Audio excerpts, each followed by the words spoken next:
Et c'est Frédéric Vion qui a choisi de vous expliquer ça ce matin. Alors, bon, explication de texte alors. Je vais vous dire ce que c'est, mais déjà je vous dis qu'elle est assez faible depuis quelques années en France. L'inflation c'est entre 0 et 1,5, ça a été beaucoup plus par le passé.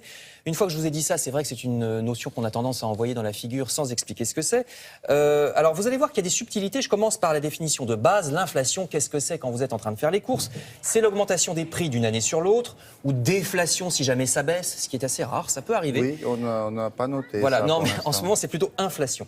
Alors, ce chiffre, c'est l'INSEE, l'Institut de la statistique, qui le calcule tous les mois. Il regarde ce qu'on appelle le panier de la ménagère de manière très très large. C'est un gros panier, puisque dedans, il y a aussi bien l'alimentation, les vêtements, le prix de l'essence, le gaz, les produits informatiques, même des gros achats sont dans ce panier, entre guillemets, de la ménagère. La voiture, oui, l'immobilier, donc vous allez voir justement des concessions automobiles. Vraiment, tout ça est pris dans ce panier de la ménagère.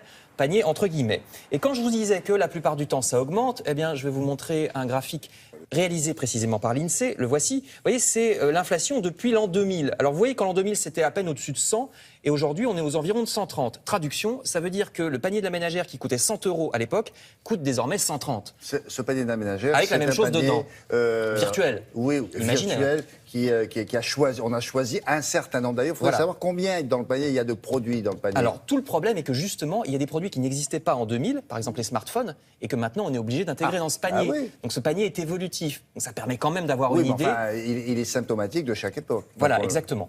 Et en tout cas, ça augmente, c'est ce qu'il faut retenir, hélas.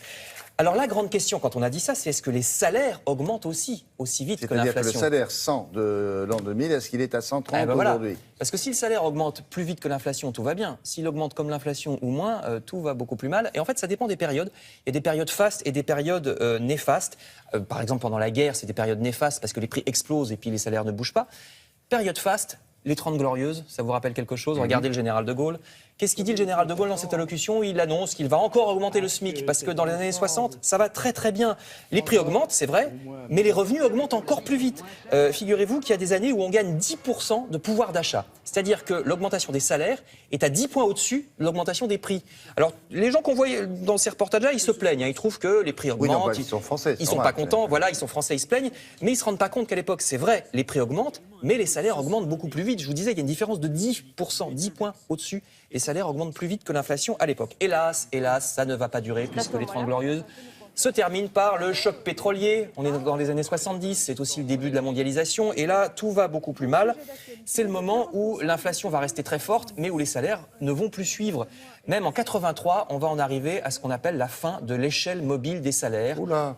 Eh ben on arrête l'échelle, parce que jusque-là, ce qu'on appelait l'échelle mobile des salaires, c'était que les salaires étaient indexés sur l'inflation. Les salaires augmentaient automatiquement. En 83, on arrête parce qu'on n'y arrive plus. On n'arrive plus à faire suivre. Donc alors, c'est à chaque entreprise, c'est la négociation, c'est vous négociez avec votre patron une augmentation. D'ailleurs, il faudrait qu'on se voit oui.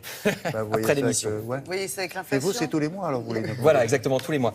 Donc, à partir des années 70-80, les salaires ont du mal à suivre l'augmentation de l'inflation. Depuis l'an 2000 à peu près, la situation est contrastée. Il y a des années où ça va bien. Vers l'an 2000, ça allait bien.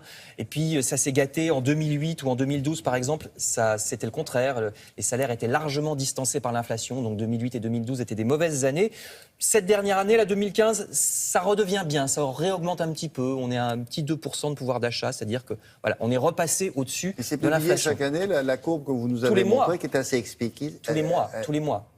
L'INSEE refait ça tous les mois. Ah ouais. Alors, l'ennui, c'est que ça n'est qu'une moyenne. Et je termine avec ça. C'est une moyenne, puisque c'est une moyenne des produits vendus, quoi. Et puis, c'est une moyenne des riches et des pauvres. Des revenus des riches et des pauvres, puisque ça dépend aussi des revenus. Regardez, je vous montre des produits de luxe, puisque, évidemment, ce pouvoir d'achat, ça n'est jamais qu'une moyenne. Il y a des gens dont le revenu augmente très vite, et puis des gens dont le revenu n'augmente pas. Donc, cette augmentation de pouvoir d'achat par rapport à l'inflation, c'est une moyenne.